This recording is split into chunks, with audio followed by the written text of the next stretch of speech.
Hello and welcome to today's video. I am John Wenzel, co-founder of Archvest Wealth Advisors.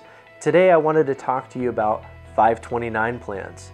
529 plans are also known as college savings plans. These plans are designed for what the name implies, for saving for college.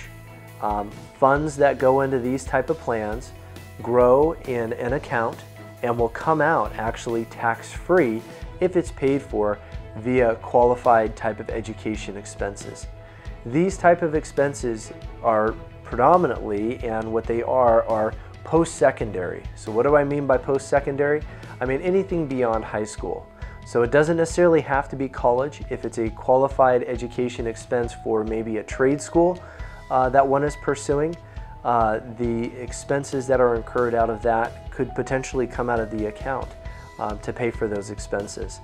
A couple of things to consider when selecting a 529 plan, of course, are fees.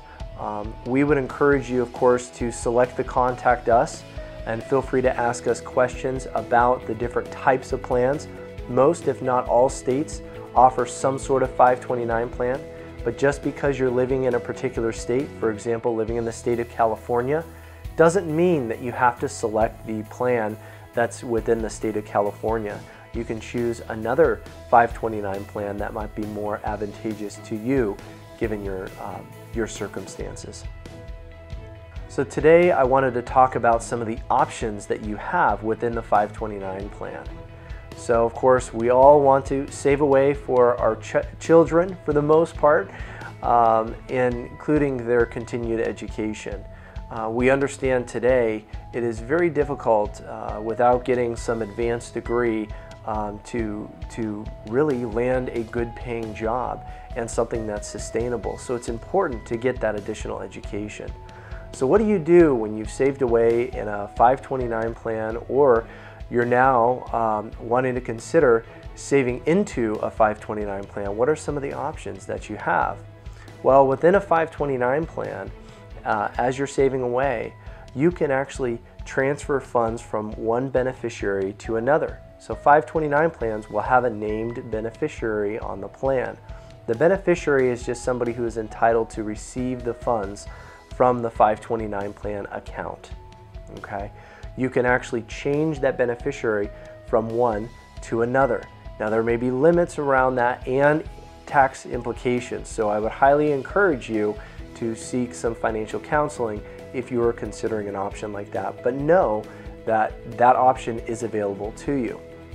Because you can save and you can potentially change the beneficiary of the plan, that allows this plan to be around for potentially future generations. So fortunately for some, their child may get through college, may even get through a master's type of program and still have money left over in the 529 plan. Well, you can take a distribution, take money out of the plan, and pay penalties on the earnings of the plan and pay income tax on those earnings of the plan and based upon the amount of money you take out for non-qualified expenses. Alternatively, you can save it in there for future generations and change the beneficiary. Again, depending on the type of plan that you have, you may want to seek a tax counselor to confirm the change of beneficiary that it would indeed be tax-free. Depending on the state and the type of plan, type of contribution, as you can tell, it can get pretty complicated pretty quickly. So that's where I would say you definitely contact us or seek guidance from a tax counselor in that regard.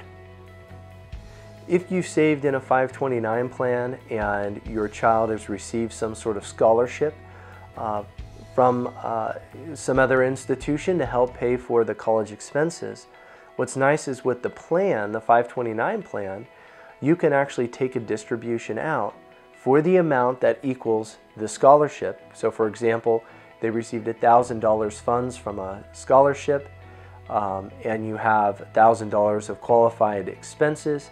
Well, you could actually take $1,000 out of the 529 plan, which offsets the scholarship money without incurring additional penalties.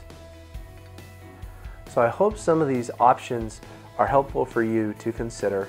As you can tell, with any sort of type of plan that's out there, whether it be a retirement plan to a college savings plan like we're talking about today, there are potential drawbacks that you can have in these, but there are also a lot of pros with regards to these. But it does take some planning to do. You don't want to just open up something blindly and put money in and hope for the best. You want to make sure that you have a plan. So feel free to contact us via the link that we have on our page here and ask us any questions about this, and we're happy to answer those questions and assist accordingly. So stay tuned, and thank you for watching today.